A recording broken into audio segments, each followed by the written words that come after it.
Sur l'application mobile, on retrouve les mêmes onglets que sur l'application web. Et ils ont les mêmes fonctionnalités.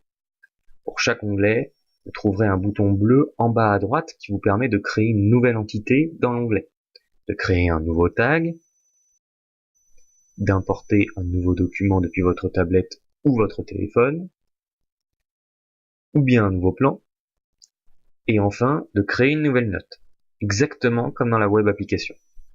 On va en créer une ensemble pour voir les quelques différences avec la version web.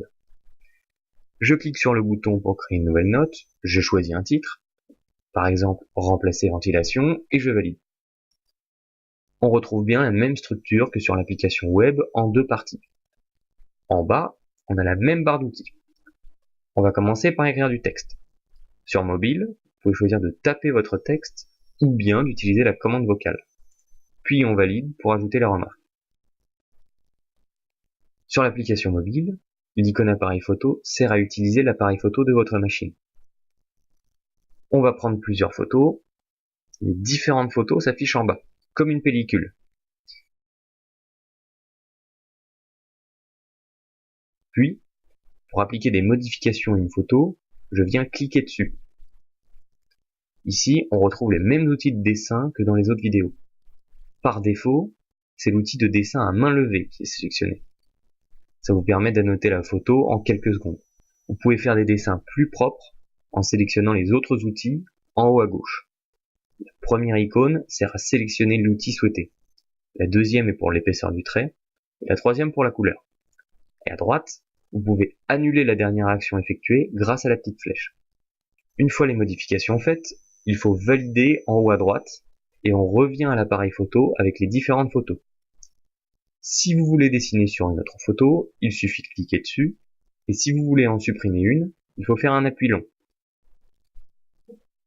Une fois toutes les photos modifiées, on vient valider l'ensemble en bas à droite, et toutes les photos prises s'ajoutent à la note d'un seul coup avec les modifications apportées. Vous pouvez également apporter des images ou des photos déjà stockées dans votre tablette ou smartphone grâce à l'outil juste à côté.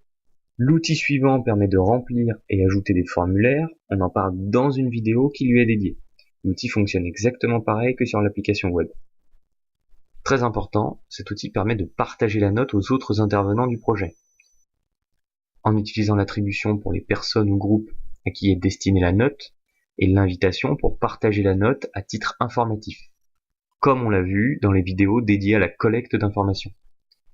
Attention, sur mobile, les personnes seront notifiées seulement après que vous ayez synchronisé votre machine. L'outil calendrier fonctionne de la même manière que sur l'application web, à ceci près que le résultat vient s'ajouter dans le fil chronologique de la note cette fois-ci. Grâce au trombone, vous pouvez ajouter une pièce jointe sous forme de lien dans la note, comme sur la web app. Le fichier se téléchargera sur votre tablette si vous êtes connecté à Internet et s'ouvrira à l'extérieur de Bulldozer. Veillez bien à avoir les bons logiciels sur votre appareil pour pouvoir l'ouvrir. Enfin, vous pouvez positionner la note sur un plan comme on l'a déjà vu. Encore une fois, la position de la note sera partagée uniquement après synchronisation. Pour appliquer les tags à votre note, on vient cliquer ici, et on sélectionne les tags voulus et on valide. Et enfin, le statut de la note et le degré de priorité se situent au même endroit que sur l'application web et fonctionnent de la même façon.